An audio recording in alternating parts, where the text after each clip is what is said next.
Donald Trump is making progress getting the GOP behind him. He picked up some endorsements this week and won the backing of big donors. But some of the parties still oppose him. To explore the debate among Republicans, here in Washington, former House Speaker Newt Gingrich, a Trump supporter. And in Kansas, Republican Congressman Tim Huelskamp, who says backing Trump presents a moral dilemma. Well, gentlemen, let's start with these stories that we just talked about Trump's behavior towards women over the years. Congressman Huelskamp, you already have said that you won't let your 9-year-old son watch Trump on TV because you're concerned about the language that comes out. Do these reports add to your concerns about Trump's character? And you're a Senator Cruz, Ted Cruz supporter. Do you think he should get back in the race now? Well, I don't think Ted's going to get back in the race, but yes, it raises questions, and it's not just me, but I think there are millions of soccer moms, football dads, baseball dads across America, and they're trying to raise their children in a tough culture. And here they have a presidential candidate who is demeaning to women. He's vulgar, he's crass, and I don't know where they're going to go. I mean, the best thing about Donald Trump today is he's not Hillary Clinton, but he's certainly not a conservative either. Speaker Gingrich, what do you make of these reports about Trump's treatment of women over the years? And do you have any problems with his behavior? I think for the New York Times to have this week the reports on Bill Clinton flying around with a pedophile, dismissing his Secret Service agents, and decide that we need to worry about Donald Trump, tells you everything you need to know about the New York Times and the Washington Post. They're in the tank for Hillary. It's going to be unending from now to the election. Trump makes no claims about anything in terms of his life before he ran for office. What he does say is he's been a very successful businessman.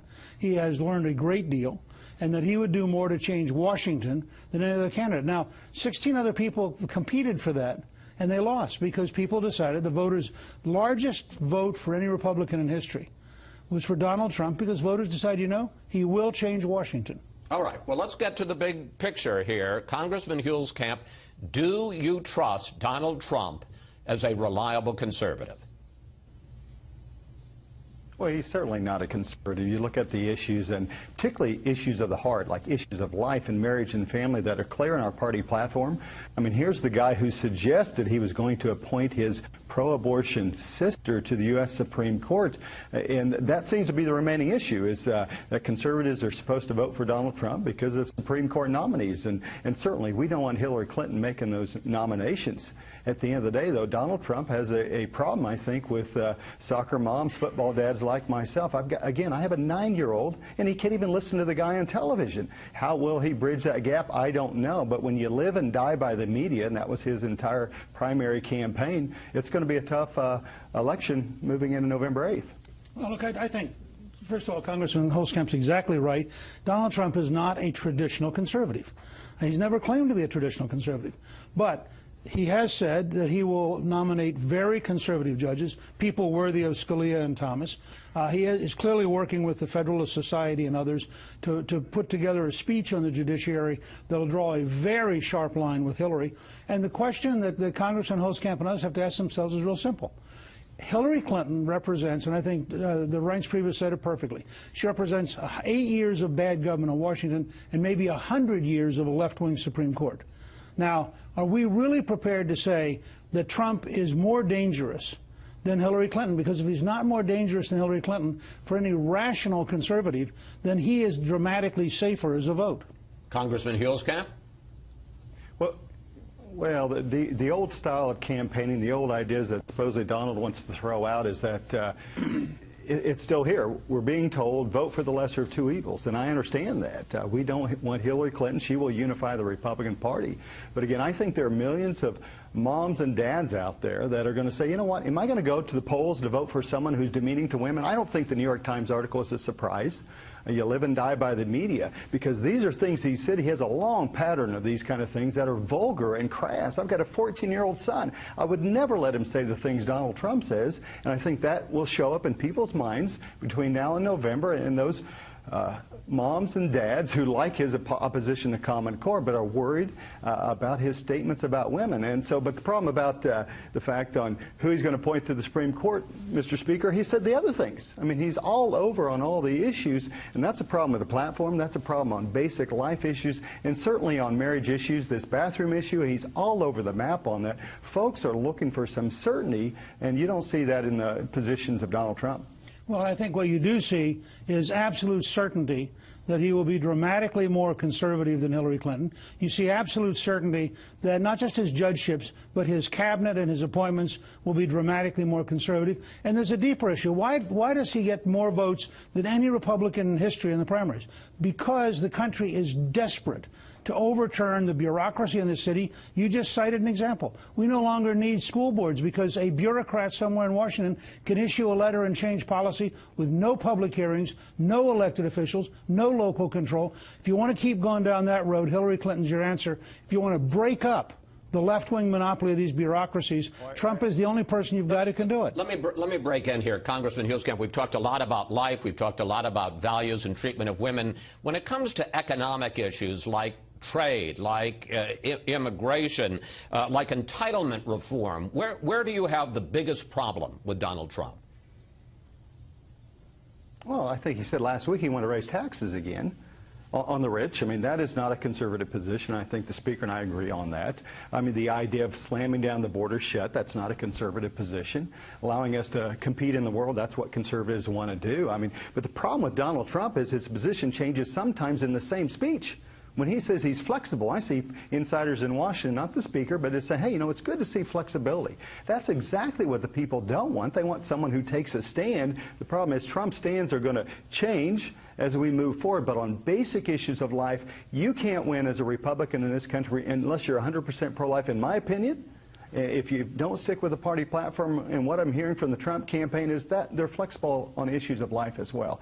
And that, to me, is going to be very damaging to the millions of values voters. And you might say, well, they can go vote. They're not going to vote for Hillary. No, but they will vote by staying home, and that's my fear about November and Donald Trump.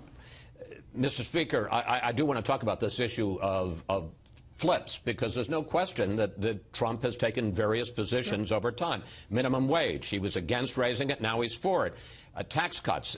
First he was going to cut taxes dramatically for the wealthy. Now he says he's still going to cut them, but not as much, that the tax increase will be smaller.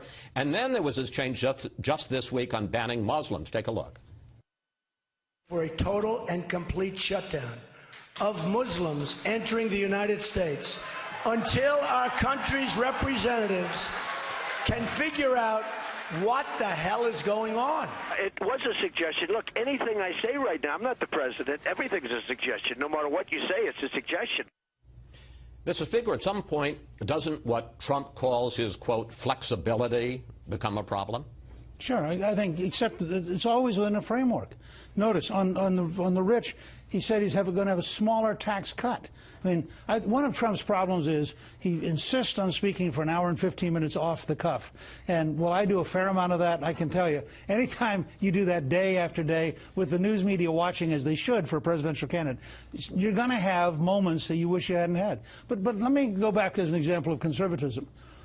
Ronald Reagan, in his diary in 1986, says he is signing the Simpson-Mazzoli Act because, which is the immigration bill, because we have to get control of the border. I mean, it's not accurate to say that conservatives can't be in favor of controlling the border. On trade, frankly, and I helped pass NAFTA. I was the whip to help pass NAFTA. I think it's good for us to be a little bit tougher on trade. When you hear, for example, that the Chinese last year probably stole $360 billion in intellectual property from the United States, I think being tough about that's a good thing. I think conservatives can be for very tough-minded trade, not automatically yell free trade while you get ripped off. Congressman, your response. Well, Donald Trump has no clear position on anything, and those are interesting positions that the Speaker articulates. But it isn't that he talks for a long time; it's that he says different things as he talks. And that's what I think we're going to lose. But conservatives, I think we agree on this. Conservatives don't have to be vulgar, and they certainly are not demeaning to women. in our culture, we have moms and dads across America that are want to see someone of character. Here we have a chance of a lifetime to take out the Clinton machine, and looks like we're going to nominate someone that doesn't share the character. He has the New York values. There's no question about that, and I don't believe it plays well in Kansas or other conservative parts across America. So will voters show up and still vote for a guy like this? I don't know. That's my fear. Well, Congressman Huelskamp, I mean, it does appear he's going to be the nominee. So if it comes out Trump versus Clinton, what are you going to do? I don't think it matters. When Congress has a 9% approval rating, it doesn't matter what a congressman from Kansas thinks. But what matters it matters to me. I mean, it matters to your constituents. What are you going to do, sir? I don't know. I need to talk to my wife. I mean, we're both so upset about these vulgar statements. I mean, why does he have to talk like that? Why does he have to talk in a brash manner that's so attacking and demeaning to women? I think he's got to find a way to rule that out and say that's not going to happen anymore. But again, it's all words. He's got no actions to back that up. He's clearly not a conservative. Is he better than Hillary? He is. And that didn't work out well for Romney versus Obama in 2012, and I'm fair. We're going to have to vote for the lesser of two evils, and I don't think that's going to work out very well unless we see some clear, consistent changes from Donald Trump. All right. Finally, Mr. Speaker, and you knew this was coming, there's been a lot of speculation, don't give me that luck, about you running. I thought you were above this. No, I'm not above it. This is what I do for a living. And I know you didn't think I was above it. There's a lot of speculation that he is going to ask you to be his running mate. Now, if he asks you, you're certainly going to say yes. Well, if he asks me, I'm certainly going to say I want to sit down and talk about it. I don't think it's an automatic yes. I think you have to think through what does he think the job involves. And if he indicates, as I'm sure he would, you're going to play a big role. If he can convince Callista and me that it's doable and that it's serious and that we would, in fact, contribute, I think we'd be very hard-pressed not to say yes. Would you like to do it? I don't know. I mean, it's certainly a great challenge, but as you know, I have a pretty interesting, exciting life. We're premiering a new movie on Washington and Mount Vernon Friday night. We have a new book coming out, Rediscovering God in America, this week. So we're pretty busy, but we could be lured into a new path. I was going to say you could fit the vice presidency in, and the House isn't bad either. Mr. Speaker, always a pleasure to talk with you. Congressman Huelskamp, thank you very much too.